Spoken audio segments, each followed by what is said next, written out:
There's something remarkable about the human spirit, something that seems almost defiant in the face of limitation, hardship, or despair.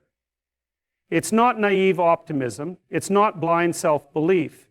It's the deeply rooted understanding that to become more than what you currently are, you must voluntarily confront what you least want to see and do what you most want to avoid. That is the ground floor of what we call the mindset of a winner. It doesn't begin with confidence. It certainly doesn't begin with success. In fact, most people who embody this mindset start in a place of incredible inadequacy. They don't feel strong.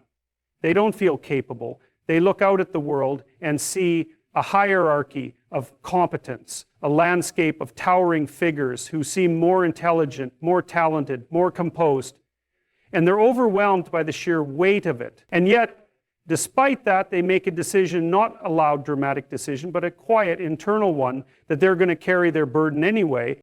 The true winner isn't interested in comfort. Comfort is seductive.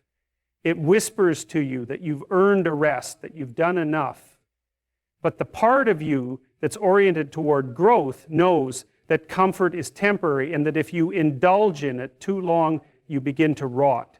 So the winner moves forward, even while afraid, even while doubting themselves, because they have become convinced that the path to meaning runs straight through their suffering. They don't run from it, they walk into it. This mindset isn't just about grit. It's not just about pushing yourself. It's far more sophisticated than that. It requires an intimate understanding of your own psyche. You need to know where your weaknesses lie, where your resentments breed, where you're most likely to sabotage yourself. That's no small task. It requires painful honesty and a willingness to confront the chaotic forces within you, to wrestle with your own potential for darkness. There's a reason the ancient stories are filled with dragons. Dragons hoard gold and they hide it behind layers of danger. But they also represent the very thing you must face if you wish to transcend the mediocre version of yourself.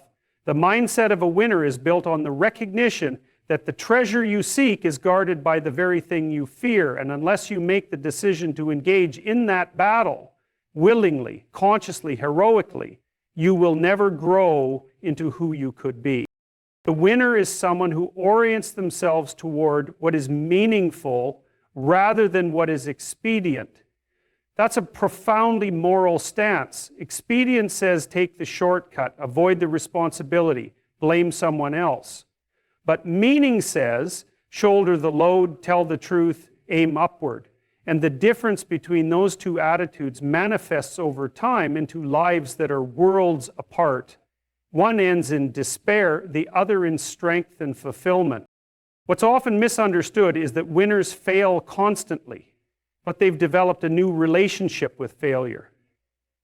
They don't interpret it as evidence of unworthiness, they see it as feedback. They analyze it, they learn from it, they get back up, not because they're fearless, but because they've decided that their pursuit of something greater matters more than the temporary sting of defeat. This mindset is built on sacrifice. To win, truly win, you must give up the things that make you weak. You must put to death your addictions, your excuses, your laziness, and your entitlement. That's not an easy process. There is something in you that wants to avoid pain, that clings to safety. But there's another part that's calling you forward. That's the voice you must learn to trust. It's the part that tells you you're meant for more, not because you're special in a shallow way, but because you are a human being capable of extraordinary transformation. To adopt the mindset of a winner is to align yourself with logos, with the force that brings order to chaos.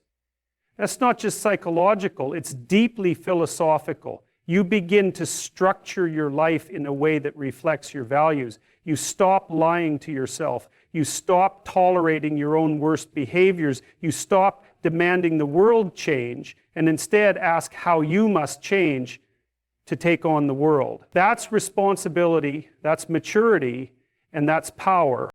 You'll see it over time in how you walk, how you speak, how you treat people.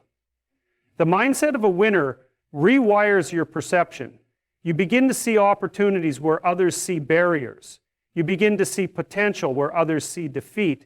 And most importantly, you begin to see the person you could become if you truly committed yourself, not for a day, not for a week, but for your life. There's no end point to this. There's no final destination. That's the great paradox of winning. It isn't static. It's a process, a mode of being. It's etched into the way you approach your relationships, your work, your goals, your struggles.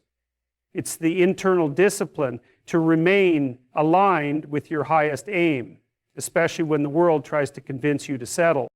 And it's never too late to start. That's the hope in all of this. It doesn't matter how lost you are, how broken, how far behind you feel. The transformation begins the moment you accept radical responsibility for your life and start moving forward with purpose. It won't be easy, but it will be worth it. Because along the way, you will become someone you respect. Someone who can look in the mirror and say, I showed up. I didn't quit. I gave everything I had. That is the mindset of a winner.